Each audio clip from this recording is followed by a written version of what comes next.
이 나라의 국경, 뭔가 특이한 모습이죠. 꼬리가 달린 것처럼 삐죽 튀어나온 모습이 국경을 도대체 왜 이렇게 획정한 거야 싶은 생각까지 드는 것 같아요. 그리고 이런 특이한 국경을 가지고 있는 나라는 바로 아프가니스탄입니다. 우리가 흔히 생각하는 아프가니스탄의 이미지는 뭔가 무장단체의 활동이 끊이지 않고 전쟁이 멈추지 않는 척박한 환경의 이미지가 굉장히 강하죠. 그런데 사실 이 국경은 아프가니스탄의 영향보단 주변을 점령하고 있던 강대국의 영향이 컸다고 합니다. 실제로 꼬리 같은 국경은 우리나라에 존재하는 군사분계선, 즉 38선과 유사한 역할을 했던 지역이라고 하니까요. 그렇다면 과연 이 국경에서는 어떤 일들이 벌어졌던 걸까요? 오늘은 이 내용을 한번 이야기해볼까 합니다.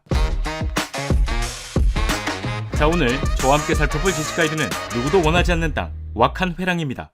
강대국의 무덤, 제국의 무덤. 이 말은 예로부터 전해지고 있는 아프가니스탄의 별명입니다. 심지어 전 세계를 호령하고 있는 패권국 미국조차 고개를 저으며 철수할 정도였다고 하니까요. 그리고 이런 아프가니스탄이 강대국의 무덤이 된 것은 시간을 거슬러 19세기 두 나라 사이 세력 대결에서부터 시작되었습니다. 먼저 19세기 당시 강대국들은 서로의 영향력을 확대하기 위해 곳곳에 식민지를 건설했어요. 그리고 이때 대륙을 중심으로 성장을 거듭하고 있었던 러시아 제국이 있었죠. 그러나 러시아 제국은 넓은 땅을 가지고 있었지만 이곳에 없는 게 딱 한 가지 있었는데요. 네, 다름 아닌 부동왕입니다. 러시아 제국이 세력을 확장하기 위해서는 1년 내내 얼지 않는 부동왕이 필요했어요. 때문에 자신의 영향력이 부동왕이 있는 남쪽으로 확대되길 원하고 있었죠. 그러나 지난 1853년 발발한 크림 전쟁의 패배로 인해 유럽 쪽으로 시선을 돌리기엔 무리가 있었어요. 그러던 그때 러시아 제국의 눈에 들어온 곳이 다름 아닌 중앙아시아였습니다. 하지만 여기서 문제가 하나 발생하게 되는데요. 대륙에서 영토를 확장해 영향력을 넓히고 있었던 러시아 제국과는 달리 막강한 해상력을 바탕으로 식민지 건설에 몰두하고 있었던 곳이 존재했기 때문이었죠. 바로 대영 제국. 영국은 당시 러시아 제국이 눈독 들이고 있는 중앙아시아 중에서도 인도, 파키스탄 등을 점령하고 있었습니다. 이로 인해 남쪽으로 내려오려고 하는 러시아와 이를 막으려고 하는 영국의 대립이 시작되었고, 이내 영국과 러시아가 중앙아시아 내륙에 주도권을 두고 벌였던 패권 다툼인 이른바 그레이트 게임이 본격적으로 펼쳐지게 되었죠. 그런데 사실 영국은 러시아 제국을 견제하기 위해서 지난 1839년 만충지대 역할을 수행할 지역을 만들어 놓았거든요. 이곳이 다름 아닌 아프가니스탄입니다. 영국 아프가니스탄 전쟁에서 승리한 영국은 아프가니스탄에 허수아비 왕을 세웠고 무자비한 약탈과 폭정을 이어갔어요. 이로 인해 아프가니스탄 내부에서는 친영국 왕을 몰아내야 한다는 여론이 거세지기 시작하면서 반란이 일어나게 되죠. 결국 1842년 1월 6일 반란군을 제압하지 못한 영국군은 아프가니스탄에서 철수할 계획을 세우게 되는데, 이때 아프가니스탄 군인들이 쉽게 보내주질 않아요. 아니, 그냥 안 보내줬다고 말해도 무방한 게 당시 16,500명에 달하는 영국군이 후퇴했지만 일주일 만에 단 한 명을 제외한 전원이 사망했다고 알려져 있으니까요. 하지만 영국은 여기서 아프가니스탄을 포기하지 않았습니다. 그 이유는 러시아 제국이 막강한 힘을 앞세워 현재의 카자흐스탄, 우즈베키스탄 등의 지역을 점령했기 때문이었죠. 이 상황은 즉 러시아 제국이 아프가니스탄과 국경을 맞대게 되었다는 거예요. 게다가 아프가니스탄이 친러시아로 돌아서게 되거든요. 이걸 다시 말해보면 영국의 식민지였던 인도와 친러시아의 아프가니스탄이 국경을 접하고 있어 러시아가 마음만 먹으면 인도를 침공할 수도 있겠다 싶었던 겁니다. 결국 영국은 또다시 아프가니스탄에 집착하면서 1878년 제2차 영국 아프가니스탄 전쟁을 일으키게 됩니다. 그리고 이 전쟁의 결과는 영국의 승리였어요. 이로써 영국은 아프가니스탄을 영국의 보호령으로 만들었고 러시아와의 완충 지역으로 활용하기 시작했죠. 그러던 1893년 영국령 인도의 외무장관이었던 모티머 듀랜드와 아프가니스탄의 국왕 압두르 라만 칸이 만나 이른바 듀랜드 라인이라는 국경을 긋고 아프가니스탄과 영국령 인도가 서로 침범하지 말자는 내용의 조약을 맺게 돼요. 이로 인해 아프가니스탄에 살고 있던 파슈툰족 인구의 절반 이상이 지금의 파키스탄, 당시 영국령 인도로 할양되기도 했죠. 그런데 아프가니스탄의 국경을 보면 이상하게도 삐죽하고 튀어나온 부분이 있거든요. 이 지역이 바로 왁한 회랑입니다. 일단 왁한 회랑은 동서길이 350km, 남북길이 16에서 22km로 사람이 살기 어려운 지형이에요. 대부분 거칠고 험준한 산악지대로 이루어져 있는 데다 협소하고 척박해서 농사도 못 지어요. 때문에 아프가니스탄도 이 지역에 큰 욕심이 없었을 거란 생각을 할 수 있는데, 네, 이 지역은 아프가니스탄의 의사 없이 반강제로 획정된 지역이라고 볼 수 있습니다. 왜냐? 영국과 러시아 두 나라 사이에서 서로의 마찰을 줄이기 위해 정해놓은 지역이기 때문이죠. 그러니까 영국은 자신의 식민지인 인도를 지키기 위해, 러시아는 영국과의 불필요한 싸움을 피하기 위해 획정한 국경이라는 겁니다. 그러는 사이 아프가니스탄 내부에서는 여러 세력으로 나뉘어 권력 다툼을 이어가고 있었고, 러시아 제국의 멸망과 동시에 소련의 등장, 이후 제1차, 제2차 세계대전이 발발하게 되면서 전 세계 곳곳에 있던 식민지 국가들이 독립을 외치기 시작했죠. 그리고 1947년 영국이 중앙아시아 지역에서 떠남과 동시에 인도, 방글라데시, 파키스탄 등이 사실상 독립을 이루게 됩니다. 아프가니스탄은 이때 영국령 인도가 소멸되었으니 듀랜드 라인을 무효로 해야 한다는 주장을 하게 되었죠. 하지만 아프가니스탄과는 정반대의 생각을 가지고 있는 나라가 있었는데요. 네, 바로 소련입니다. 소련은 1979년 혼란스러웠던 아프가니스탄의 정권을 안정 및 무장 세력을 소탕하겠다는 명분을 가지고 전쟁을 일으켰어요. 그러나 사실 이 전쟁은 소련의 지원을 받아 쿠데타를 일으킨 아프가니스탄 세력들이 막상 정권을 잡고 보니 소련의 말을 잘 안 들어서 일으킨 거기도 하고, 지정학적으로 소련의 중동 및 인도양으로 진출하는 통로를 확보하기 위해선 반드시 아프가니스탄을 점령해야 했기에 일으킨 전쟁이기도 하죠. 그리고 이 전쟁 초반 소련은 공군과 육군 5개 사단을 동원해 전쟁이 발발한 지 단 이틀 만에 아프가니스탄의 수도 카불을 장악했습니다. 아프가니스탄은 당시 소련에 대항하기 위해 징병제를 도입했지만 1300만의 인구 중 전쟁에 투입된 병력이 2만 5천 명밖에 안 됐다고 해요. 이로 인해 소련은 아프가니스탄을 손쉽게 장악할 수 있겠다,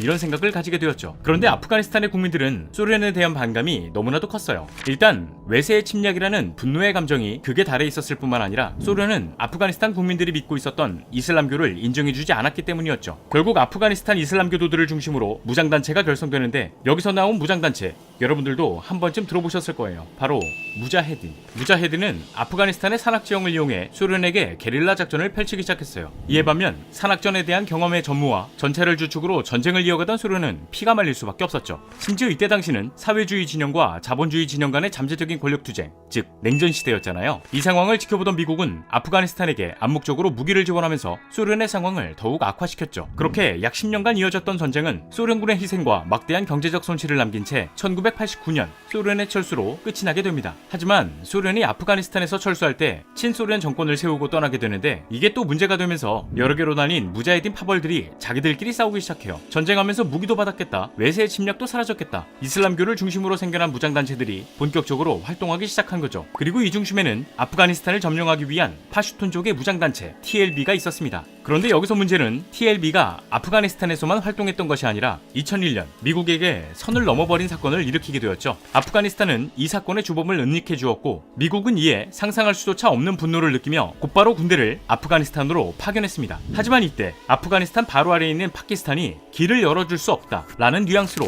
미국에게 이야기했지만, 미국 국무부 차관보가 파키스탄 정보국장에게 이런 말을 했다고 하죠. 지금 당장 협력하지 않으면 석기 시대로 돌아갈 각오해라. 아니, 다른 나라도 아니고 미국, 그것도 극대노 상태의 미국은 상식적으로 막을 수 없잖아요. 실제로 이 말을 듣게 된 파키스탄은 순식간에 길을 열어줬습니다. 그렇게 2001년 10월 7일 미국 아프가니스탄 전쟁이 시작되었죠. 미국은 군대를 파견한 지 한 달 만에 카불을 함락시킨 뒤 개전 2개월 만에 승리를 선언했어요. 그러나 이때까지만 해도 사건의 주범을 잡지 못해 아프가니스탄에 주둔하면서 2003년 이라크를 공격하기도 했죠. 그러던 2011년 5월 2일 미국은 이른바 넵튠 스피어 작전으로 주범을 사살하는 데 성공했습니다. 하지만 미국은 그냥 돌아가지 않았죠. 망가질 대로 망가진 아프가니스탄에 민주주의 정부를 수립하겠다는 목표를 세운 거예요. 이로 인해 약 20년 동안 약 2650조 원이라는 천문학적인 돈을 들이부으면서 착해져라 착해져라 하면서 어르고 달랬지만 상황이 나아지기는커녕 악화되어 갔죠. 결국 전세계 패권을 쥐고 있는 미국조차 2021년 5월 1일 철수를 결정했습니다. 그리고 이런 상황을 지켜보고 있던 전세계 곳곳에서는 왜 철수하는 것이냐, 철수하지 말아달라 라고 외치는 나라들이 있었는데, 이 중에서도 두 눈 부릅뜨고 미군 철수에 반대를 외치는 나라가 있었죠. 네, 바로 중국입니다. 중국의 영토를 보게 되면 신장 위구르 지역이 아프가니스탄의 와칸 회랑과 국경을 맞대고 있어요. 이 지역은 중국이 티베트 자치구와 함께 인권 탄압이 자행되는 곳으로 유명한 지역이거든요. 여기서 문제는 신장 위구르 지역의 위구르족이 이슬람교를 믿습니다. 이로 인해 중국은 아프가니스탄의 무장단체를 의식할 수밖에 없게 된 거죠. 결국 중국 정부는 아프가니스탄 북부와 신장 위구르 지역을 연결하는 접경지대에 병력을 주둔시킬 수 있는 군사훈련 기지를 건설하기도 하면서 대응하고 있다고 해요. 혹시 모를 상황에 타격을 입을 수 있으니까 말이죠. 그렇다면 과연 전세계 강대국들과 얽히고 설킨 아프가니스탄의 앞날이 어떻게 될지 지켜봐야 할 것 같네요. 자, 오늘의 영상은 여기까지입니다. 다음에 또 다른 안내서로 찾아뵙도록 하겠습니다. 지금까지 지식가이드였습니다. 감사합니다.